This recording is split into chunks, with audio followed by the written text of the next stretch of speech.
Assalamualaikum warahmatullahi wabarakatuh. Perkenalkan, nama saya Siti Anggraini dari kelompok 3. Di sini saya akan menjelaskan nomor 1 dan 2. Nomor 1, jelaskan masalah atau tujuan yang diangkat dalam artikel tersebut.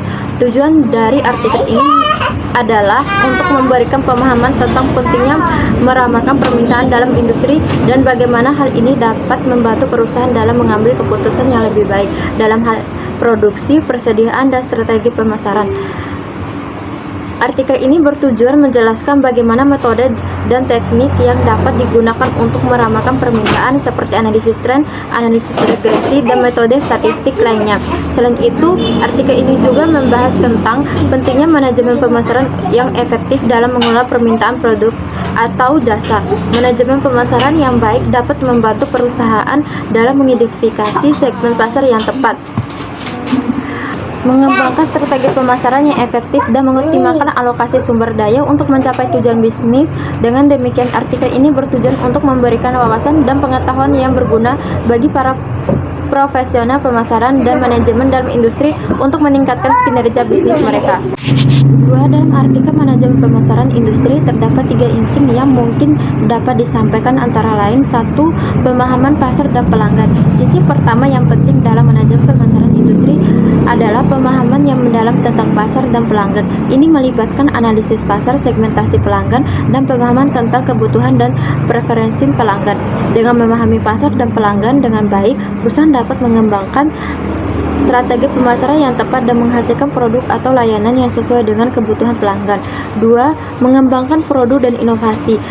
Inti kedua yang paling penting adalah pentingnya mengembangkan produk dan inovasi dalam manajemen pemasaran industri. Perusahaan harus terus-menerus mengembangkan produk baru atau meningkatkan produk yang ada untuk tetap relevan dan kompetitif di pasar. Inovasi dapat melibatkan pengenalan fitur baru, meningkatkan kualitas, atau mengembangkan produk baru yang lebih efisien atau ramah lingkungan. 3. Strategi pemasaran yang efektif. Inti ketiga adalah pentingnya strategi pemasaran yang efektif dalam manajemen pemasaran industri. Perusahaan harus memiliki strategi yang jelas dan terarah untuk memasarkan produk atau layanan mereka. Ini melibatkan pemilihan seluruh distribusi yang tepat, penetapan harga yang kompetitif, promosi yang efektif, dan strategi penjualan yang baik. Dengan memiliki strategi pemasaran yang efektif, perusahaan dapat mencapai tujuan pemasaran mereka dan meningkatkan pangsa pasar serta keuntungan. Nama saya Devia Bella Fernanda. Di sini saya akan menjawab pertanyaan nomor 3. Big Data Framework for Demand Driven Forecasting adalah pendekatan untuk melakukan peramalan permintaan dengan memanfaatkan data besar dan teknologi terkait.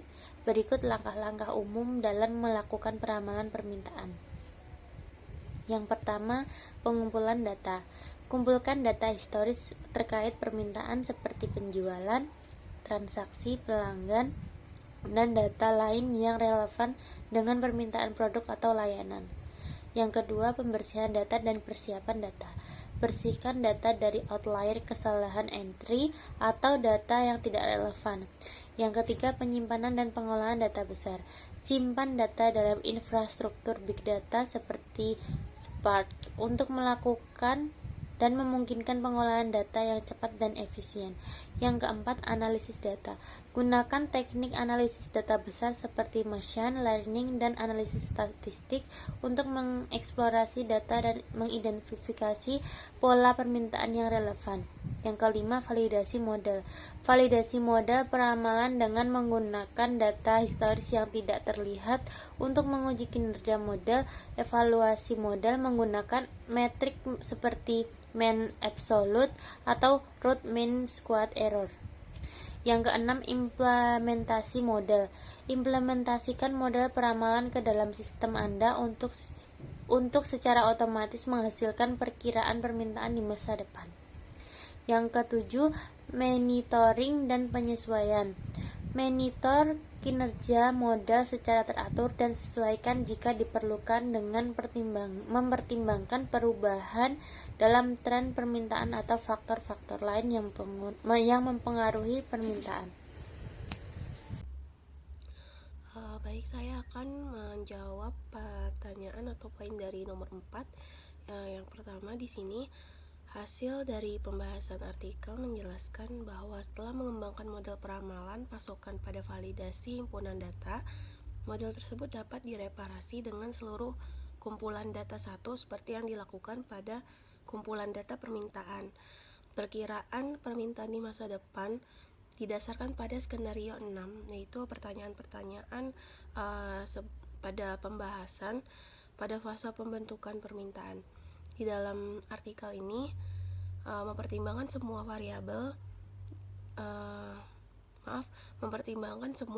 lain dari kumpulan data ini di tingkat tahun lalu dan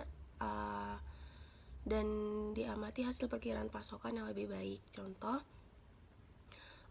pada tahun 2015 itu berada di angka 857.988 kasus menjadi 902.174 kasus pada tahun 2016. Jadi dari 2015 ke 2016 itu permintaan meningkat sebanyak 5,15%.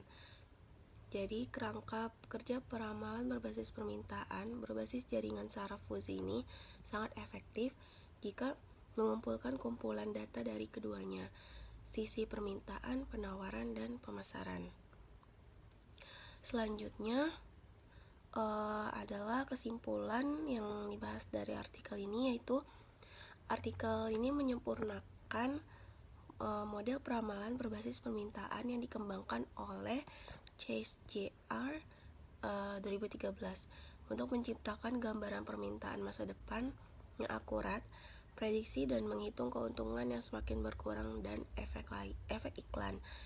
Pada penelitian ini, setelah dilakukan pelatihan model peramalan berbasis permintaan berbasis jaringan syaraf fuzzy input, benchmarking dilakukan terhadap data time series dengan cara menggabungkan permintaan, pasokan, kampanye promosi, dan data penjualan praktis dengan tingkat akan meningkatkan atau menurunkan penjualan saat ini untuk memenuhi atau melampaui target.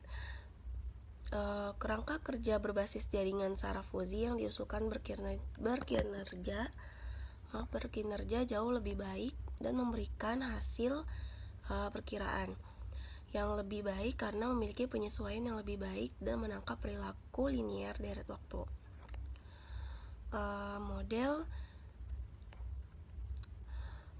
Model JST fuzi ini tidak memerlukan sifat stasioner atau informasi statistik apapun dari rangkaian data dan dapat diterapkan pada rangkaian data non-linier dan linier.